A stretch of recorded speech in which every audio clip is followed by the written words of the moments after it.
The Amazon, hot, humid, alive. I could feel the energy of the jungle as soon as I stepped off the boat. The air was thick with the smell of damp earth and unfamiliar plants. My heart pounded with a mix of fear and excitement. This was it. 24 hours to survive in the green heart of the world. My guide, a local tribesman named Tupi, gave me a knowing nod. He'd spent his life in this jungle. I had 24 hours to prove I could too. We moved quickly, gathering supplies from the boat. Machete, first aid kit, water, purifier, essentials for survival. The jungle hummed around us. Insects buzzed. Birds called. This was their domain. I was just a visitor, but I was determined to be a respectful one, to learn from the jungle, to survive its challenges. Shelter, water, fire, the survival trinity. We needed them all and fast. The jungle canopy was dense, sunlight barely breaking through. Perfect for shelter, but it meant finding dry ground would be tough. Tupi stopped suddenly, pointing to a slight rise in the terrain. High ground, good, he said in broken English. He was right.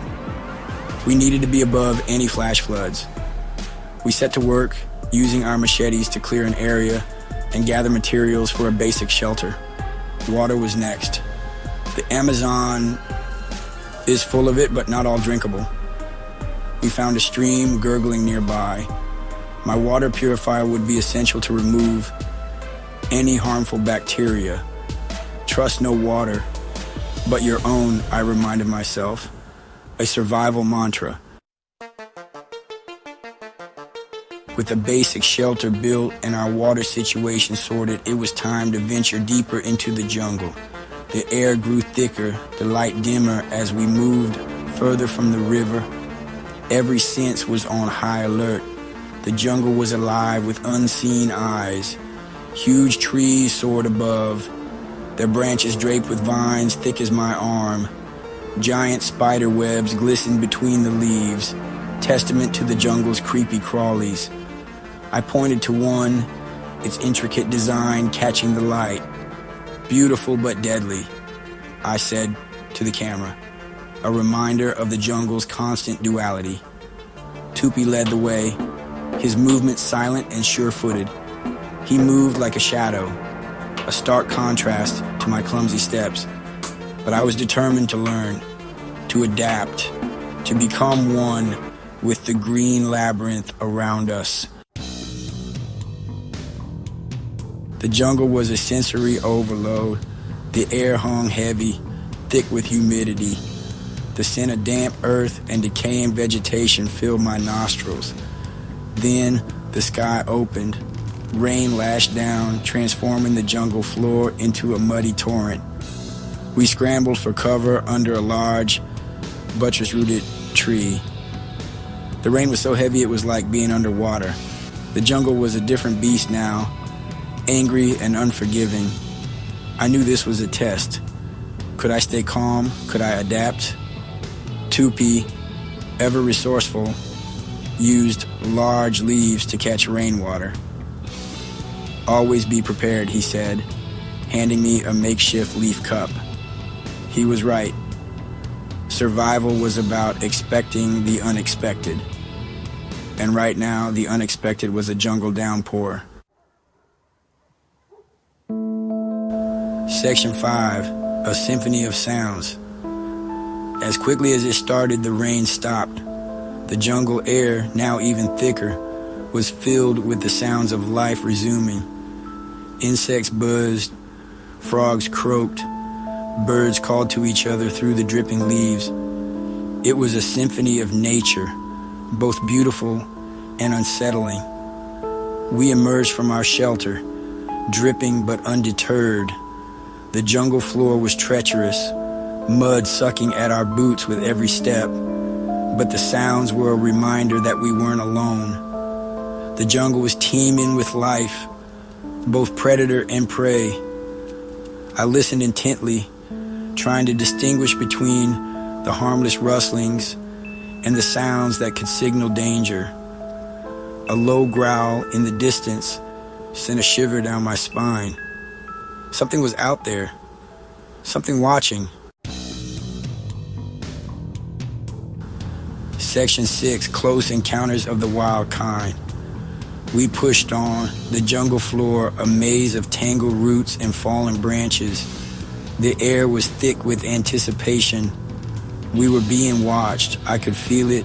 Then I saw it, a flash of emerald green disappearing into the undergrowth. Green anaconda, Tupi whispered, his eyes wide. He pointed to a track in the mud, the unmistakable imprint of a large snake. My heart pounded.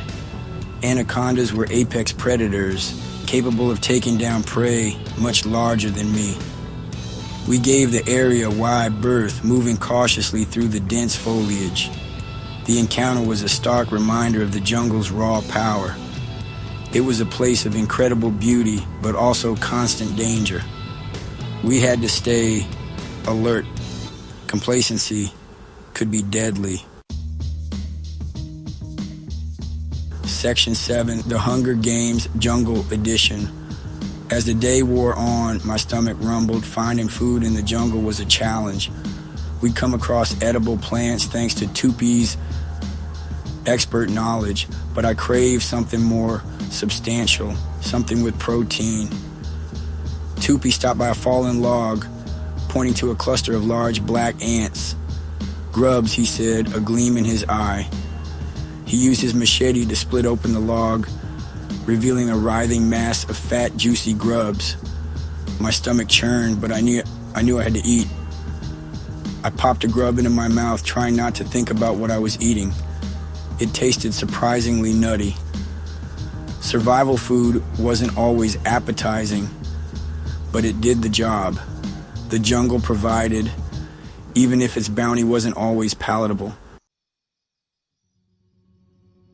Section 8, Mental Fortitude, the Unsung Hero. As dusk approached, the jungle took on a different kind of intensity. The shadows grew longer, the sounds more amplified. I was exhausted both physically and mentally.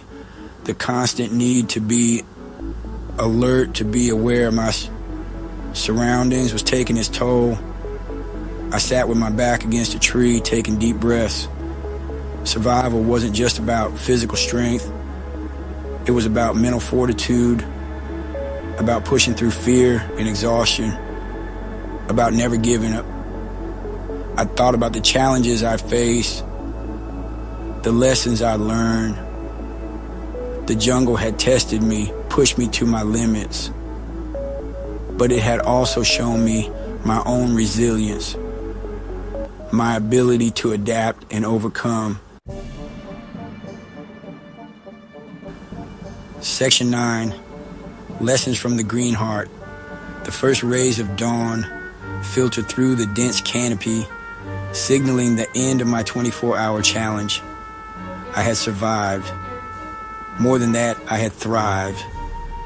The jungle had been my teacher, pushing me to my limits and rewarding me with newfound respect for the natural world.